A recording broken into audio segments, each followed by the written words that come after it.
With the press, and then we went right inside, took the coat off, sat down, and did the interview. So it was all in that same just text. This is true. Oh my gosh, what? And people were just overjoyed. What an amazing opportunity to pull back the curtain and let people see what's happening. Las Vegas, the city where secrets get buried under neon lights.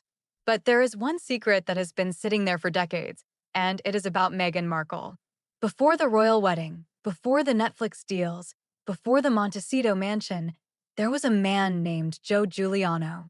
And according to people who were there, he did not just date her, he married her. A small chapel, quick signatures, and a promise that did not even last the year. But here is the thing, this is not about why she left. It is about what Joe's family saw in her back then that the rest of us are only now starting to get. And once you hear what they noticed, her whole story is going to click into place. Now, what Joe's family saw back then is going to completely change how you see this whole thing. But real quick, it would mean the world to us here at the Ruby Report if you want the full story. So hit subscribe and smash that notification bell so you do not miss what comes next. Drop a like if you are already hooked. All right, let's dive in.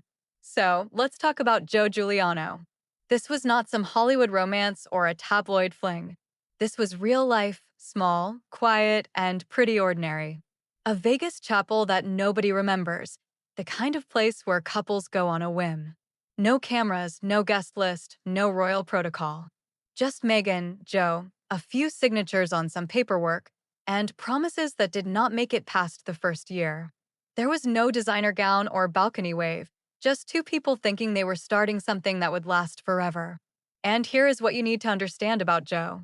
He came from a traditional Italian-American family, old school traditional, where Sunday dinners are not optional and loyalty is everything. Family comes before careers, before personal ambitions. Joe was humble, genuinely down to earth, the type of guy who was not out there chasing fame or trying to climb any social ladders. He just wanted a simple, honest life with someone he loved, to build a home together and maybe start a family. That is it, nothing complicated. But that marriage, it fell apart fast. And when you put that quiet little Vegas moment next to the massive royal wedding the entire world watched years later, it almost feels like you are looking at two completely different people. Because in a lot of ways, they were. And Joe knew a version of Meghan that the rest of us never got to see, the before version, without the polish and the public relations team.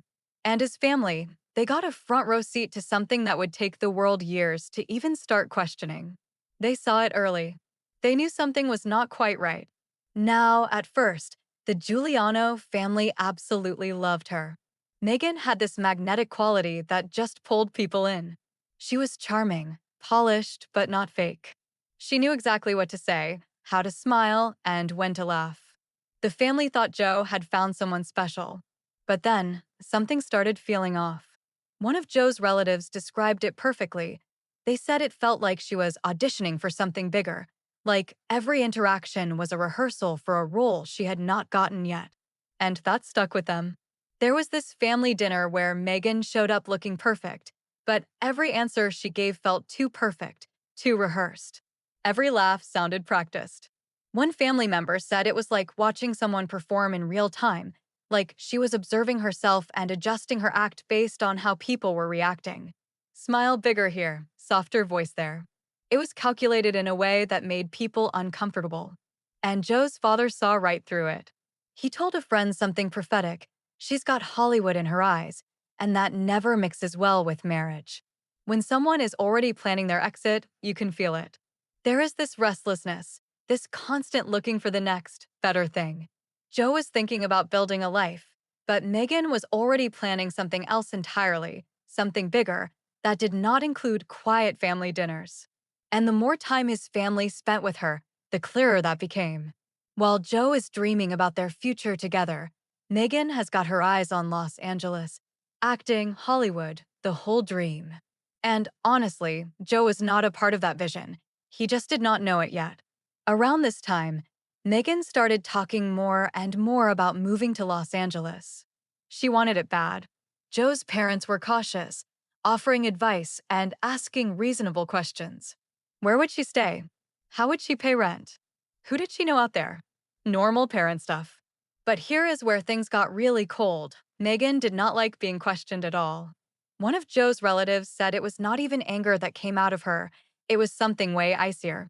She did not yell or storm off, she just shut down completely. And in that moment, you could see it in her face. She had made a decision. They were not family to her anymore, they were obstacles. The warmth was just gone. Not long after that dinner, she was just gone. No warning, no explanation, nothing. Joe tried everything. He called her phone over and over. He left voicemails that never got returned. He wrote her actual letters, and he even drove to her old apartment multiple times. But it was like she had vanished into thin air, poof, complete radio silence. Get this, though. Before she disappeared, she had apparently made Joe promise her something. She told him to stay quiet about everything, about them, about the marriage. And the way people close to Joe describe it, it was more like a warning. She made it crystal clear that if he ever talked publicly, there would be consequences. So Joe, as heartbroken and confused as he was, he kept his mouth shut tight for literal decades while she went off and built this whole new life. This whole new identity that did not include a single trace of him anywhere, like he had never existed at all. And here is what makes this even more brutal. Meghan did not just leave Joe and move on. She erased him completely. Photos were gone. Letters disappeared. Any physical trace of their time together was wiped away. It was methodical, almost clinical. The marriage itself just stopped being mentioned. And for years, that is how it stayed.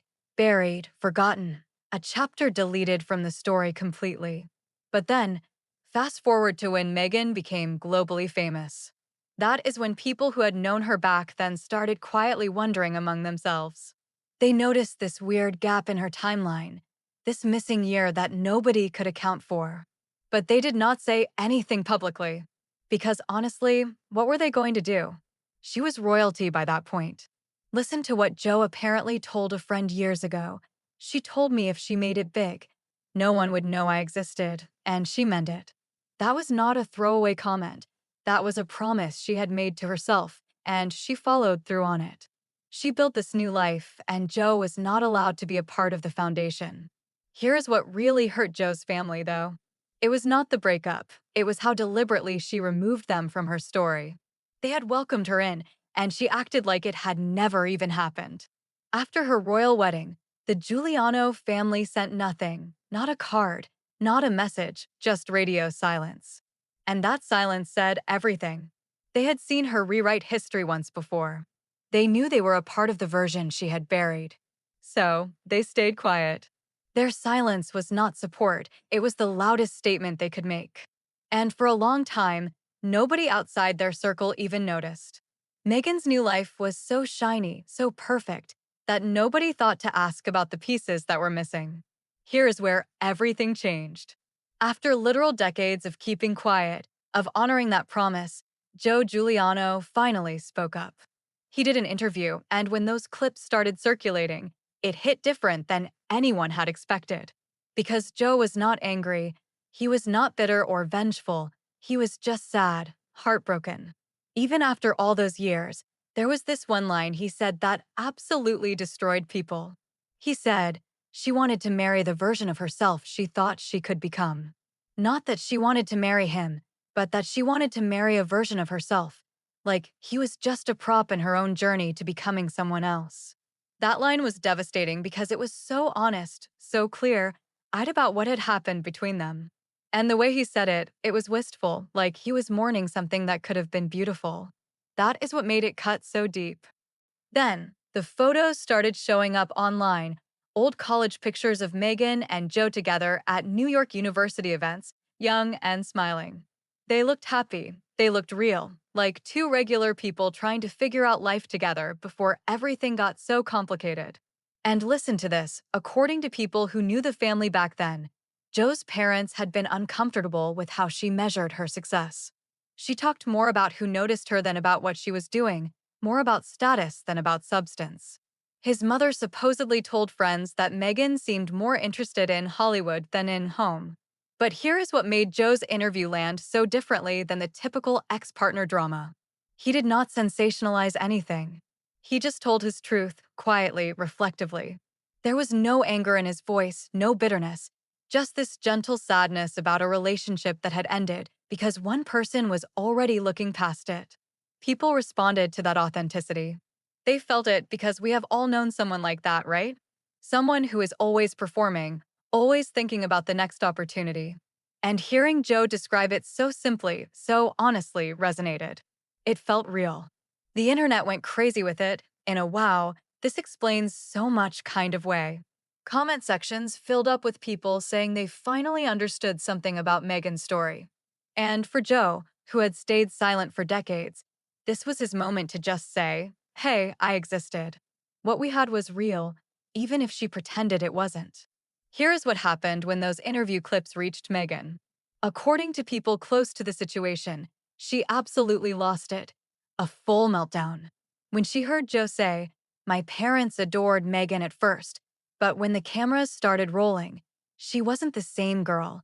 Something inside her just snapped. That one line cut through everything she had spent years building. Joe had not attacked her. He had done something way worse. He had humanized the version of her that she had fought so hard to bury. Word is that things got intense at the Montecito house. She could not stop checking what people were saying online. Harry reportedly begged her to just let it blow over. But Meghan went straight into damage control mode. Her public relations team scrambled to draft statements, trying to spin it as a story about difficult past relationships. But Joe had not painted himself as a bitter ex. He came across as genuinely heartbroken and respectful, and that made everything Meghan's team put out look defensive and cold by comparison. Get this timing, though. This all erupted right when Meghan was trying to launch her new lifestyle brand, American Riviera Orchard. It was supposed to be her big comeback. But instead, every publication that was meant to be running promotional pieces suddenly pivoted to running Who Was Meghan Before Harry? Retrospectives. The rebrand was dead before it even got off the ground. Within days, Meghan tried to get ahead of it with her own televised sit-down. But it backfired hard. When the interviewer brought up Joe's name, Meghan gave this tight little smile and said, people change. Some people can't handle that. And the viewers saw it, that flicker in her eyes, that tension. It did not read as empowerment. It read as someone barely holding it together. Social media exploded.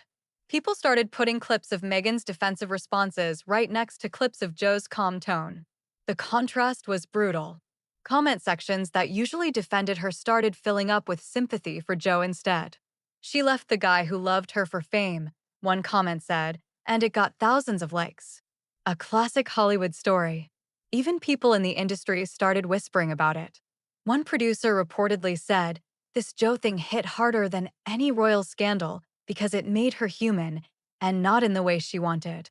Meanwhile, Harry was stuck in the middle. Publicly, he stood by her, obviously. But privately, sources said he was exhausted. He thought they had left all the tabloid drama behind. But now, every time Meghan tried to move forward, her past kept showing up uninvited. And this time, it was not some anonymous source. It was someone who actually knew her, speaking calmly and honestly. And that is harder to dismiss. Here is where it gets even worse for her. By week 3, Meghan's team went into full crisis mode. Social media went dark, press events were canceled, and appearances were postponed. And her celebrity friends who used to publicly praise her, suddenly, everyone had scheduling conflicts. It was the soft ghosting that happens when someone becomes toxic to your brand. Get this, though. Meghan actually tried reaching out to Joe privately, but he did not respond, complete silence. And that silence did more damage than another interview ever could have. It showed he was not doing this for attention or money. He had said what he needed to say, and he was done. That non-response sent Meghan spiraling. She started blaming everyone, her public relations team, Harry, even close friends. But underneath the anger was fear, because Joe's story was a mirror, reflecting the Meghan from before the polish, the version who was always looking past what she had toward something bigger. One commentator said something that went viral. Joe Giuliano didn't destroy Meghan Markle, he revealed her blueprint. That is brutal because it suggests that everything she became was there from the very beginning. In Montecito, things changed. Security ramped up, staff turnover increased, and the tension between Harry and Meghan got thick enough to cut. The place felt less like a home and more like a fortress. One person put it perfectly: Joe didn't just open old wounds. He reminded Meghan of who she used to be, and that's the one person she can't stand to face. Because when someone from your past speaks up with their honest memories, there is no public relations strategy that can erase that. Joe reportedly told a friend, "I just wanted to tell the truth. I didn't think it would hurt her this much." But it did. It broke the image she had spent years perfecting, and it left her exactly where she did not want to be: the woman everyone was talking about, but not talking to. So, here is what is wild about this whole thing. Joe Giuliano's quiet, honest interview did something that years of royal scandals and tabloid drama never could. It did not destroy Meghan Markle. It just showed everyone who she was before all the titles and the carefully managed image. And somehow, that hit harder than any dramatic bombshell ever would. Because the most painful part for her was not that Joe had shared some shocking story. It was simpler than that. He reminded the world, and maybe he reminded her, too, of the person she used to be, the version from before the crown, before the Netflix deals. The girl in the thrift store coat with big dreams and even bigger ambitions. And according to people who knew them both, that is the one person that Meghan cannot stand to face. Not because that version of her was bad, but because acknowledging her means acknowledging everyone she left behind to get to where she is now. Joe himself said it best: "I just wanted to tell the truth." That is it: no agenda, no revenge plot, just a guy who had stayed silent for decades, finally saying, "Hey, I was there. This happened, and it mattered, even if she pretends it did not." And the truth, when it is that simple and that honest, it is impossible to spin or manage or public relations your way out of. The irony is pretty thick here, right? Meghan built an entire empire on controlling her own narrative, every interview carefully planned, every statement strategically worded. And then, this one quiet conversation from someone who knew her before all of that completely unraveled years of careful construction. Not because he tried to, but because authenticity always cuts through polish, eventually. Here's what it comes down to: sometimes the past does not need to be dramatic or scandalous to be devastating. It just needs to be honest. It just needs to exist.